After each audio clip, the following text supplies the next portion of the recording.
Hello, good evening, and welcome to the holiday edition of Business Focus, your weekly business and economic analysis program live here on TV3. My name is Parkwisi Asari.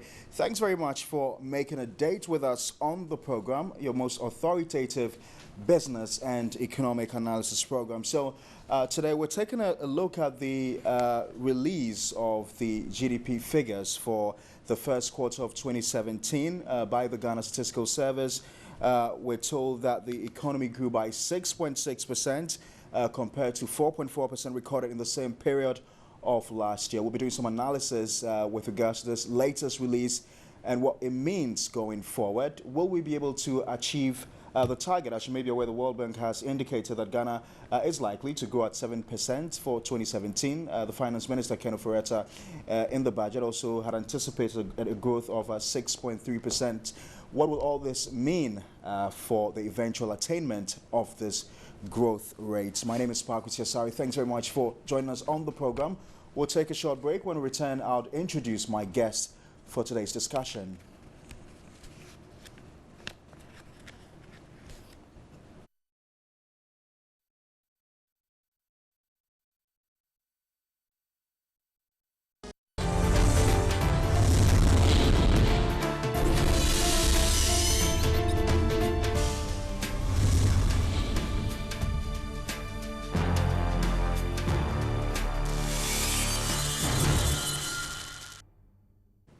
Hello, good evening, and welcome to the holiday edition of Business Focus, your weekly business and economic analysis program live here on TV3. My name is Parkwisi Asari. Thanks very much for making a date with us on the program, your most authoritative business and economic analysis program. So today we're taking a look at the release of the GDP figures for the first quarter of 2017 by the Ghana Statistical Service. We're told that the economy grew by 6.6% compared to 4.4% recorded in the same period of last year. We'll be doing some analysis with regards to this latest release and what it means going forward.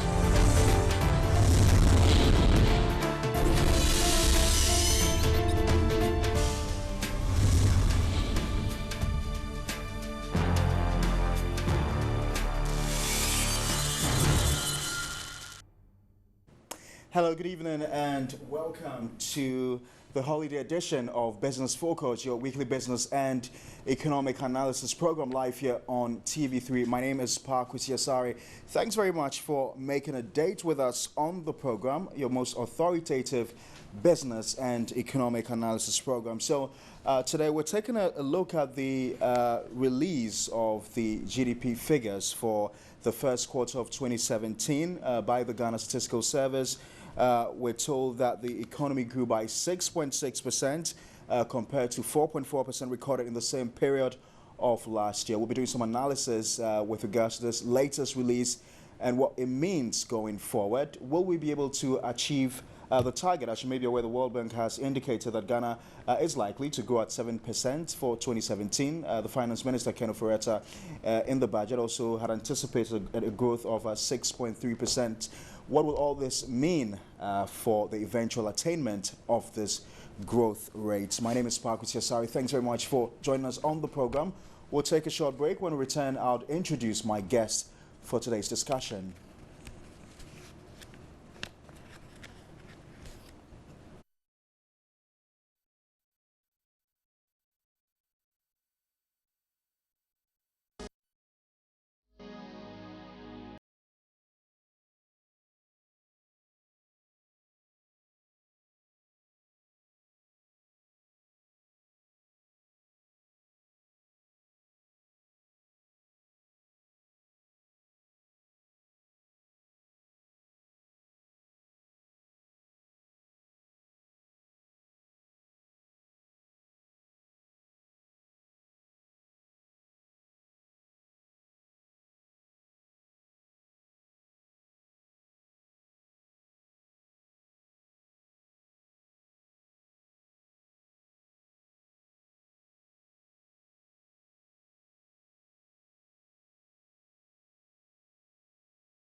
industry contributed 26.7%, and the contribution of services to GDP was 53%.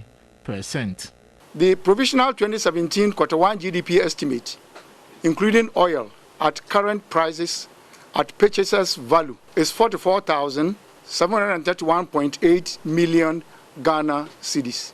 The estimate for 2016 Q1 was 36,452.2 million Ghana cedis. Ghana's GDP is computed the constant prices referred to as base year. Ghana Statistical Service has hinted of rebasing the economy, which means a change in the base year price and possible broadening of the basket to add other sectors and subsectors.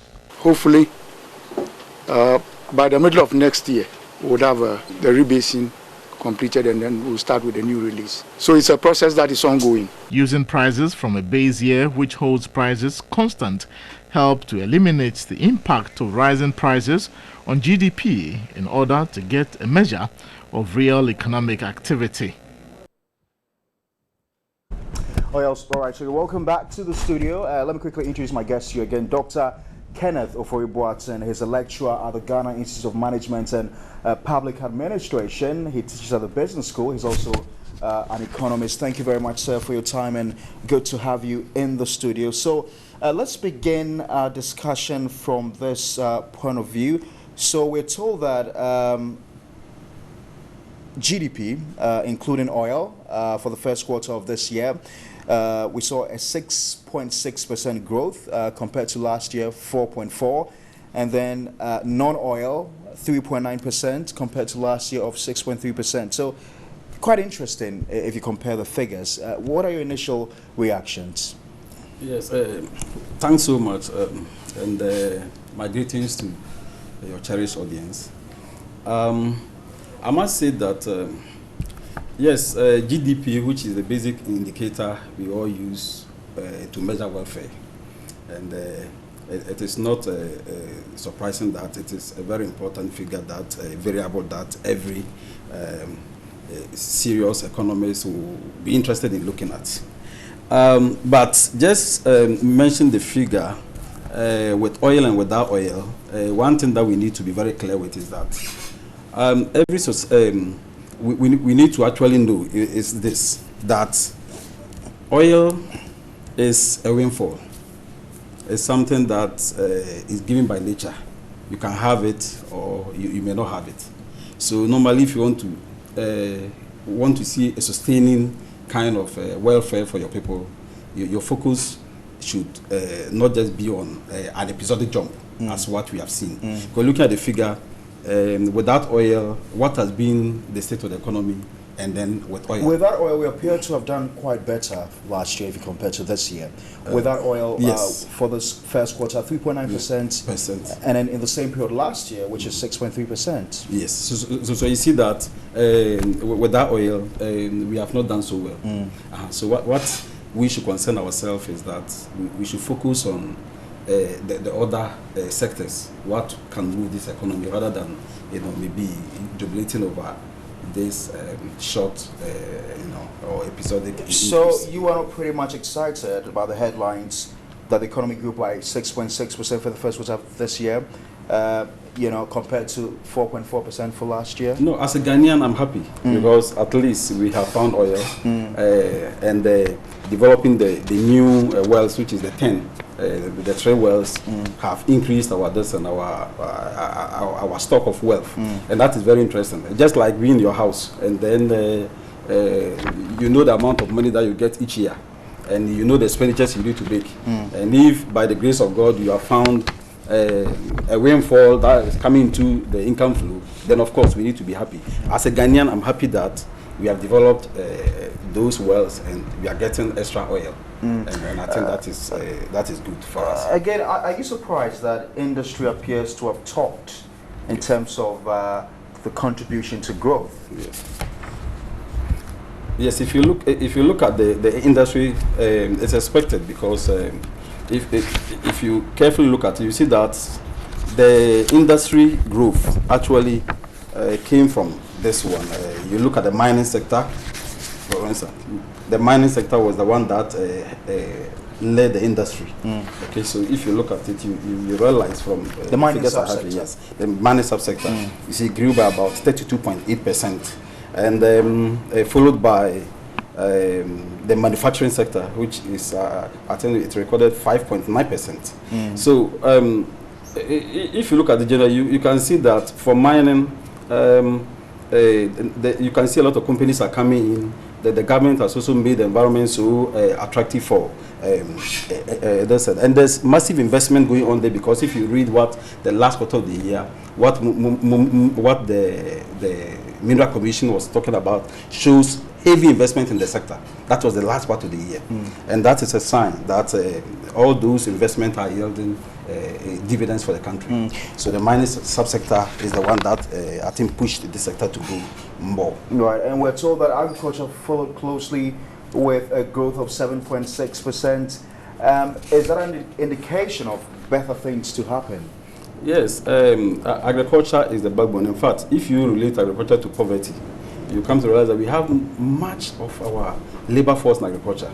And so we expect agriculture to do well, because we all know that it's actually the backbone of the economy, given the fact that it employs a lot of the labor force, and also the fact that agriculture is, gives us food, and that means that if agriculture is doing very well, we can export, and then we can also consume, so that we don't import most of these goods. But the growth so far is interesting, because in fact, if you look at the fact that it was negative 1.1 Right. at the same quarter, and then we can have such an increase. To me, I'm happy with the growth in the agriculture sector than even the oil one.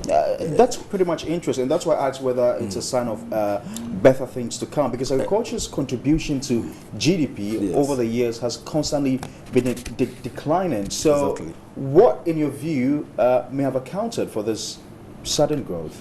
Yes, I think that if you look at the government's policy so far, though it is too early to say that. Of course, we know about the planting for food and jobs, Yes. which has been launched by the new administration. That shows that given the policy direction, there is going to be a growth in that sector. I mean, we're expecting more growth there. But let me say that, you see, if you look at towards the end of the year, if you look at the election, before the election, almost everyone was talking about agriculture. And so you can see that the NDC government started serious, investment, made sure that you'll be able to counter the argument going on that they've neglected agriculture. So I can see much effort was being made at that time. And what we are seeing this early part of the year, I see it as the dividends coming from the investment that was made. And given the fact that the government is very serious with this sector and launching that food for Planting for food and jobs. You see, tells you that we are really going to see a very buoyant decent growth in the agriculture sector. Indeed, what many people have called for is for an era where agriculture begins to lead the pack in terms of the contribution to GDP, because that used to be the case in the past.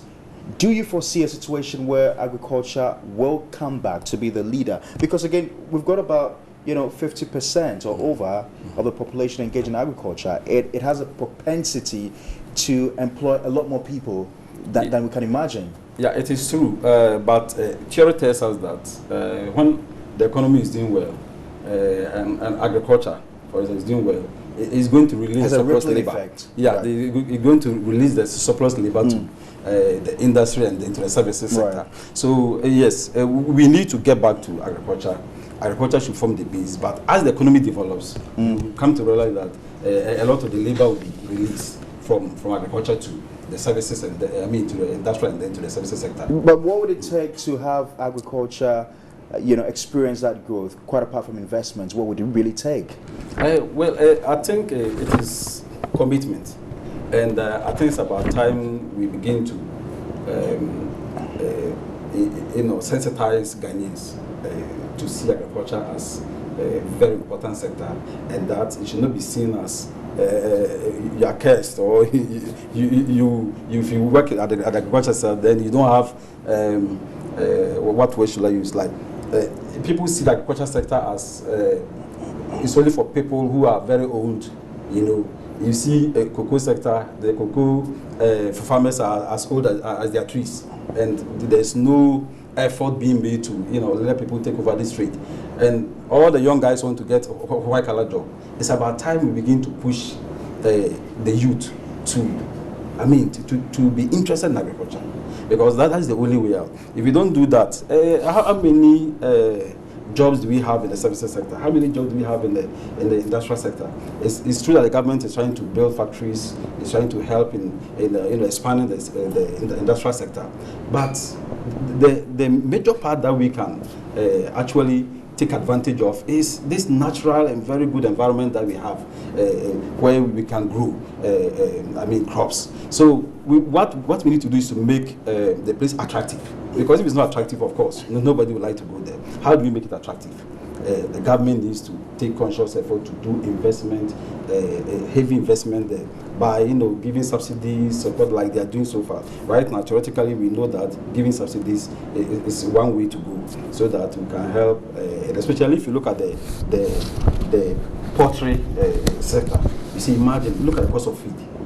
It's very expensive, and if the government can help in subsidizing this, then fertilizing the rest, and make it attractive, then I think the youth will not be worried at all to go there to work. That's the only way we can. So if we are to experience this growth, how long do you think it will take us?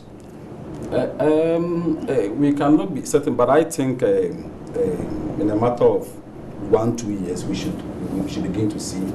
If you see, it depends on the type of the focus, the policy focus. If the focus is on tree crops, then of course it has a longer gestation period, like cocoa and the rest. But if it is on arable crops, then of course we should begin to see massive, improvement in a shorter possible time. But looking at the economy of Ghana, I think it should be more on cocoa and the fruit, that is, and the tree crops. That is where we are likely. You see mangoes, oranges, and all those ones. If you have factories that will process them, if you go to Kentampo and the rest during the mango season, you see mangoes flooded everywhere, and they get spoiled. If you have factories that will do that, the people will be interested in planting mangoes to process them. You see, like Blue Sky and the rest is doing. There are such factories. Then of course we can take advantage of it. I've got to ask this very important question. Indeed, at the start of production of crude oil, I know there were lots of forums held, lots of seminars, and there was a lot of caution at the time that we should be careful not to experience a Dutch disease, essentially a situation where we over-rely on oil to the neglect of sectors like agriculture, and we're told to learn from the experiences of countries like Nigeria and what have you. Based on your own understanding and analysis, since we discovered oil, have we neglected these essential areas? Yes, partially. I would say that, and I may not look at it as intentional, but looking at the structure of the economy, the fundamentals have always been this way. The oil, if you look at those in the oil sector, you don't see much attention being pushed so far. I think so far, if you look at the economy, I don't think that the focus has only been on oil. But I think we could have also taken advantage of the oil to train more people to go into that sector, like especially the youth, so that we take over. Well, most of the workers, they understand, are more of foreign, people working. So that was an opportunity, but that is not supposed to say the reason why the agriculture sector was left out. I think it was not the focus on agriculture was basically the fact that the policy direction didn't actually encourage farmers. Okay, for instance, this feed I'm talking about, you have a lot of farmers complaining that they cannot even purchase the feed to feed the poultry. And if you come to the fishing sector, the outboard motors and even fuel were all politicized to the extent that if you are not a party person, it was difficult to have it. So it comes back to the kind of fundamentals we have, because the kind of politics we have in this country actually is not helping us. You see distribution of premiums and the rest handed over to party functionaries. And these things are not helping. It's about time we ignore all this and get focused and see that this country is ours. Okay, what do we do to improve it? Where do we have the advantages? If you look at the economy, we have a lot of untapped resources that we can focus on. And then we capitalize on that. We import, what do you call that, watermelon from Burkina Faso and the rest. And why can't we? The northern sector of the economy is an area we can produce all this. Are you one of those who is worried also about how the proceeds from oil are being utilized? I know the Africa Center for Energy Policy has constantly been hammering on, the thin spread of proceeds from oil. They believe that, resources from oil should be channeled directly, specifically to certain areas like education, for instance. And that's the only way you can begin to realize the benefits and not to just spread them thinly across sectors. Are you one of those worried? Yes, I should be worried as a Ghanaian, but I don't buy totally to the idea that they should channel everything to education. Education is very important, we all know. But you see, but you see, if you look at the myriad of problems we have in the country, you see, sometimes the will is there. You say if wishes were horses, beggars will drive. Will ride them. But if you are constrained to the extent that you need to help, especially look at all the statutory kind of things that the government needs to. For me personally, if I had opportunity, I would have said that we should collapse all those statutory which sort of pushes the government to a corner that it has no. We've seen a drift in this budget, haven't we? You see, that is why this kind of arrangement is very interesting. Because you see, when you need to meet statutory requirements, then you cannot say that I will shift all the oil this into education. You understand?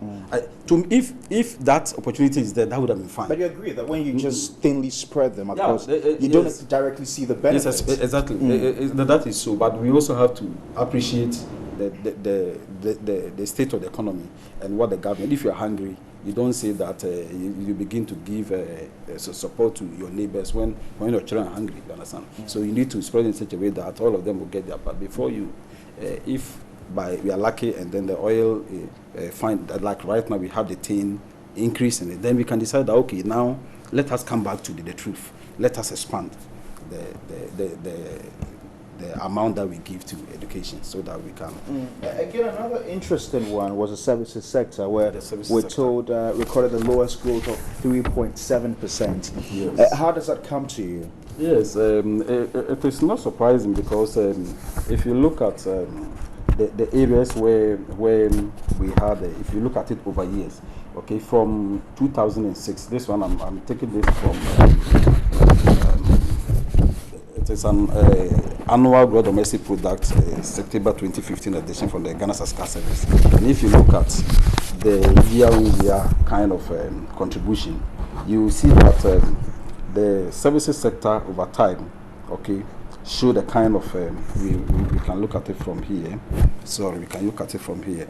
We say that you see that's 2006, it was around 8.692 million, and then in 2015 it is 17.4%. That was but if you take the individual items within the services sector, you come to realize that there was a fall from real estate. You see, over time, it used though it had been increasing, it had been increasing at a decreasing rate. Okay. So if you check the pattern, that is, in fact, I tried to look at it graphically.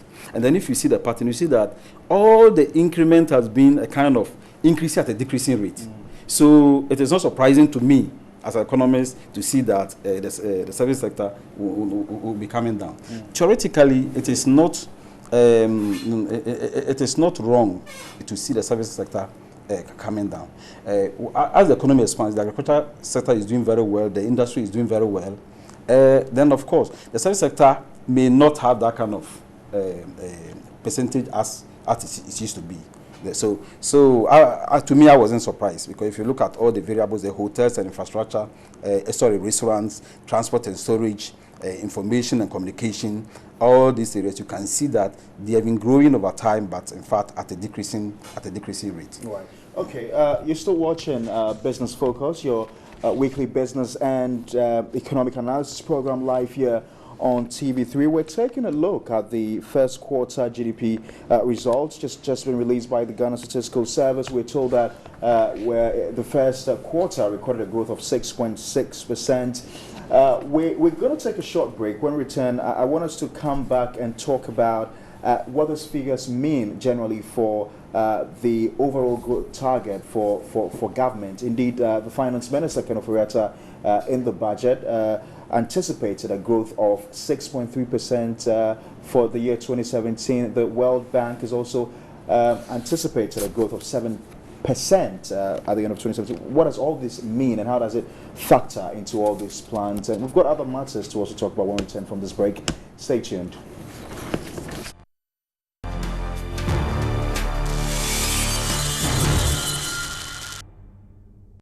All right, welcome back to your most authoritative business and economic analysis program, live here on TV3. My guest is Dr. Kenneth Ofori-Boateng. He's a lecturer at the Ghana Institute of Management and Public Administration. He lectures at the Business School. He's also an economist. We're taking a look at the first quarter GDP growth figures. We're told the economy recorded a growth of 6.6% for the first quarter of 2017, and we're analyzing this growth. Thank you very much, sir, and let's just continue with our discussion. So, before the break, I said that government in the 2017 budget had estimated a growth of 6.3% by the end of 2017. Are we on course to achieving this target? Yes, certainly.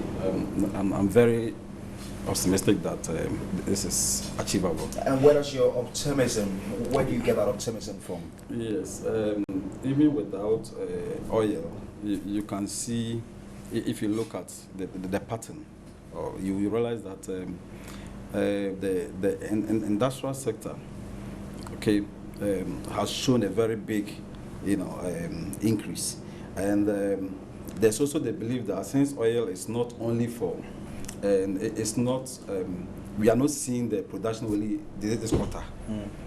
There's a likelihood that this will flow throughout the whole year.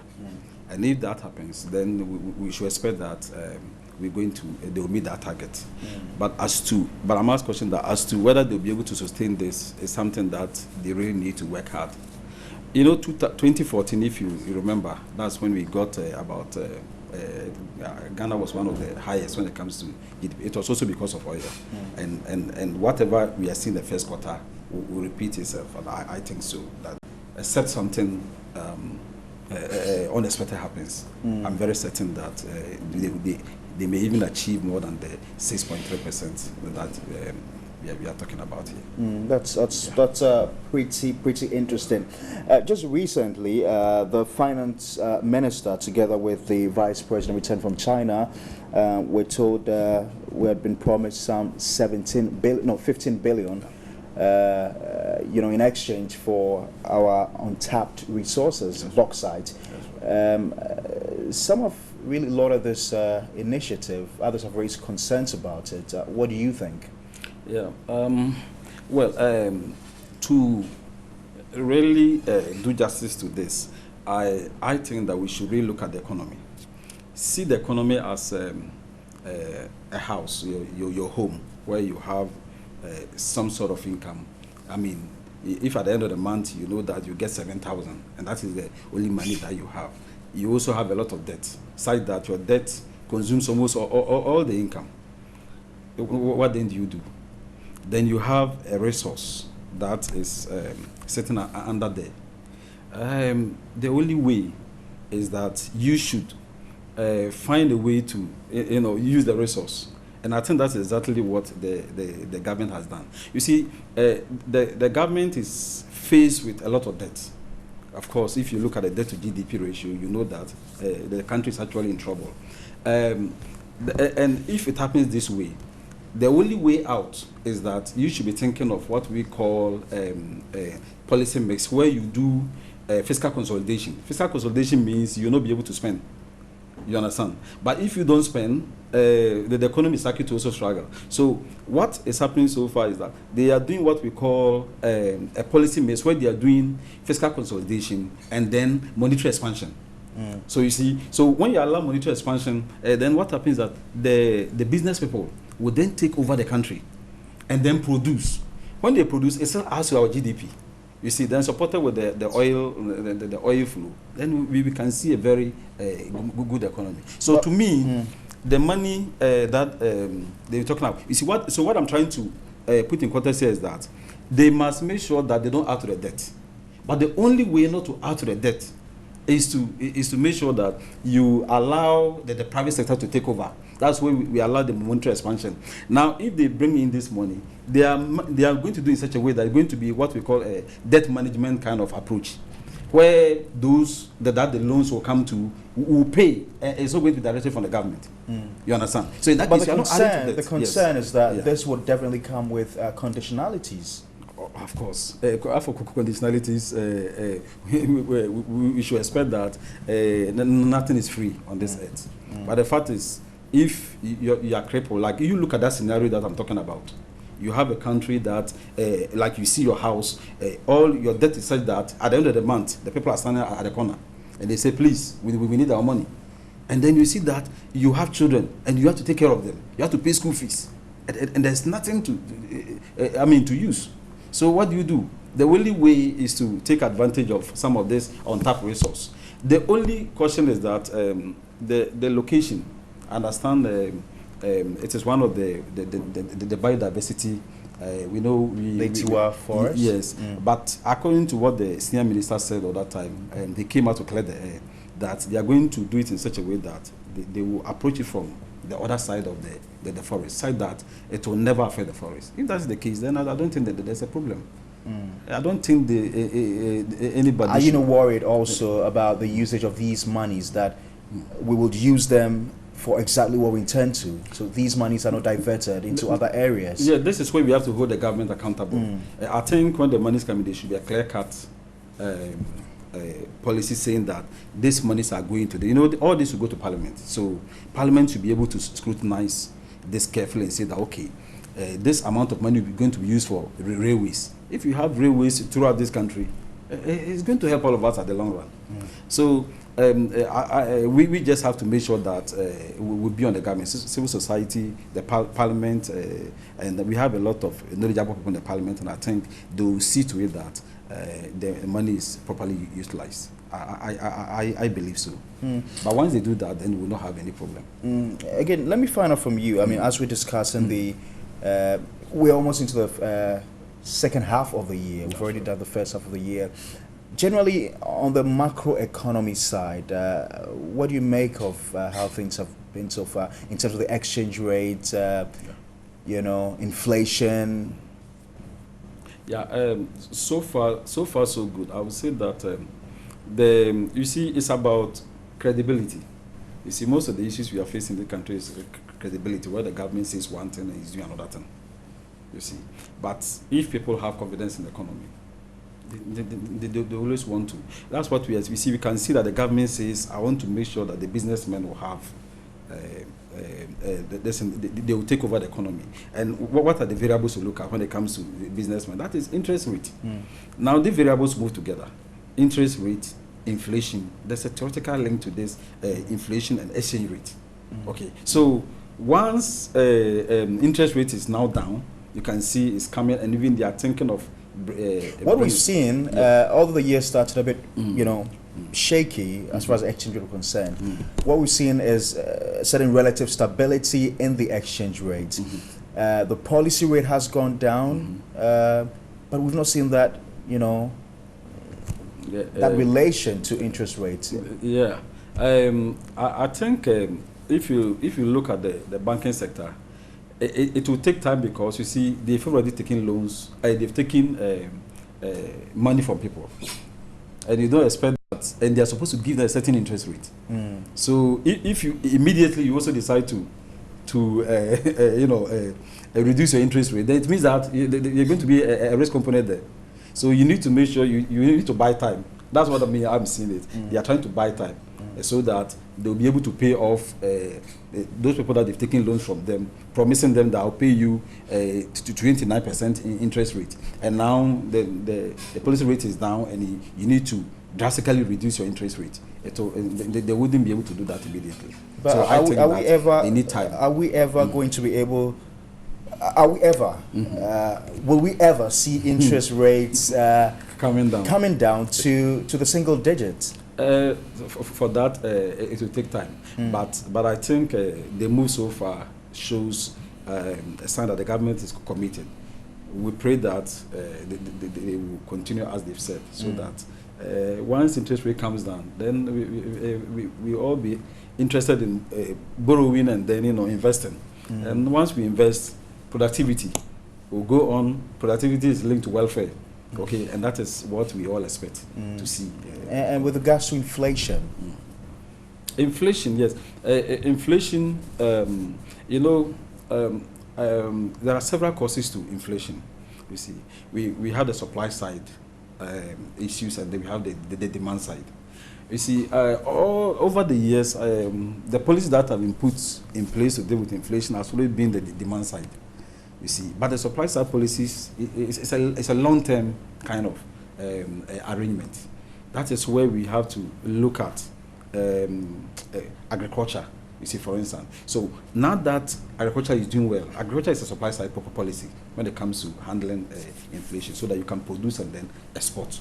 Okay. So now that we can see a growth in agriculture, I'm also expecting that all this will help in the supply side policy that can help. And with agriculture, you're talking about the price of food items on the market. Yes. And so all these ones will help in the long run. So the government's intention of trying to boost agriculture is one way that is going to help the supply side policies, rather than the demand side policies where they are just short run. There's a kind of interventions, and you see that it comes and then it runs back, and so we need to focus on the supply side. One of the biggest talking points in the run-up to the 2016 elections had to do with jobs, unemployment. It was a major talking point, and the incumbent, the NPP, then in opposition, had made a lot of promise that it was going to create a lot of jobs. It talked about the one district, one factory, and a number of policies that would eventually grow the economy and lead to the creation of jobs. With the current macroeconomic conditions that we're facing, with all that's happening with regards to the economy, are we likely or able to see this happen? Yes, for now I would say yes, because if you look at the current unemployment, I think it's about 1.9 or so. Yes, from one of the documents I read, you see that it's 1.9. I think it's from the IMF, yeah. But I know we don't have accurate data when it comes to unemployment. And so most people will be interested in, or policymakers will be interested in looking at other indicators like inflation and then interest rate, rather than looking at unemployment, because they know that as for that, it's not very easy to measure that. But as you said, you see, the unemployment issue, we need to tackle it from this perspective, that the government sector cannot employ much. How much? 5%. Yes, at most 6%. Okay, so we need to rather look at creating the enabling environment. But there are major prerequisites, as you said. There are prerequisites to creating jobs. It just doesn't happen in a vacuum. Exactly. Do we have stable power, for instance? Even for SMEs, for people to build startups, do they have the tendency to be able to walk to financial institutions to contract loans? These are major issues that need to be tackled. Yes, so that is why if you look at the one district, one factory approach, what they're trying to do is to create the environment for the businessman. It's not easy to start up businesses. There are people out there who are interested in investing in Ghana, but you see the conditions or the environment wasn't the best. So right now, if I want to put a factory in Wenchi, for instance, all the government needs to do is, yes, the district will identify that this is the area we want to have the factory, put. The government will do the road, you provide electricity and the water there for you. and then he will leave you for you to do your investment. So that the cost of doing all this will be borne by the government. Then the rest will be left with you, the businessman, to be able to, put up your factory. Right. You're still watching Business Focus, your weekly business and economic analysis show, live here on TV3. We're discussing the economy with particular focus on the first quarter GDP figures that's been recently released by the Ghana Statistical Service. We're told that the economy grew by 6.6%. Compared to 4.4% recorded in the same period of last year. Let me get on my guest in the studio is Dr. Kenneth Ofori-Boateng. He's a lecturer at the Ghana Institute of Management and Public Administration. He teaches at the business school. He's also an economist. Let me get on the phone lines now and speak to Ben Amoah-Adjei. He is also an economist with First Bank Financial Services. Ben, good evening to you and good to have you on the program. So we were talking about the macro economy and we talked about, inflation, we talked about the exchange rate. And I started, there was a precursor to the discussion. I talked about the fact that we're almost entering into the second half of the year. Ben, I know you've been doing a lot of monitoring. How would you say the cedi has performed against its major trading currencies for the first half of the year?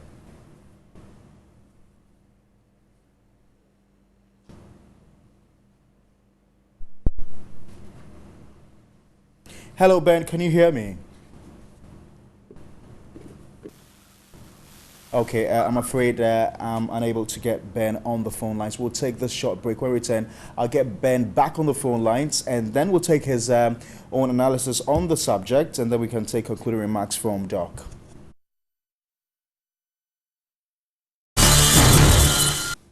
All right, so you're welcome back to Business Focus, your weekly business and economic analysis program, live here on TV3. My guest in the studio is Dr. Kenneth Ofori-Boateng. He's a lecturer at the Ghana Institute of Management and Public Administration. He lectures at the business school. He's also an economist. Let's hop onto the phone lines now and speak to Ben Amoah-Adjei. He's also a financial analyst with First Bank Financial Services. Ben, thank you very much for joining us. And I was asking about the performance of the cedi against its major trading currencies.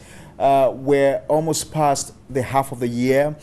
I imagine it's been relatively stable. What should we expect in the next half of the year?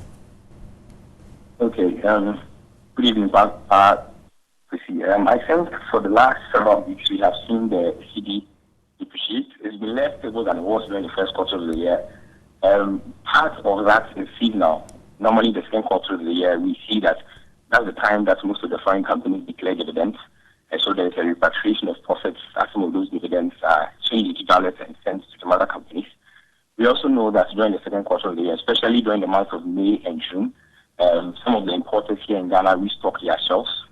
And so the depreciation we see in the second quarter is a seasonal thing. I think, again, we'd like to take note of the fact that the euro and the dollar in particular have been rising on the global markets because of rising interest rates in the U.S. And so the U.S. dollar itself is strengthening against almost all the other major trading currencies. So the cedi has been relatively weaker in the second quarter, as compared to the first quarter. But largely it's a seasonal and it's not really intrinsic to the Ghanaian economy. We expect that to be reversed in July as has happened over the last 2 years. It did in 2015 and again in 2016. So we expect that during the course of July, and at least by the end of July, the cedi would have regained some of its strength against the euro and the dollar in particular. Again, Ben, one major development which has been a far departure from previous years is the constant decline in treasury bill rates. What has been the impact of this?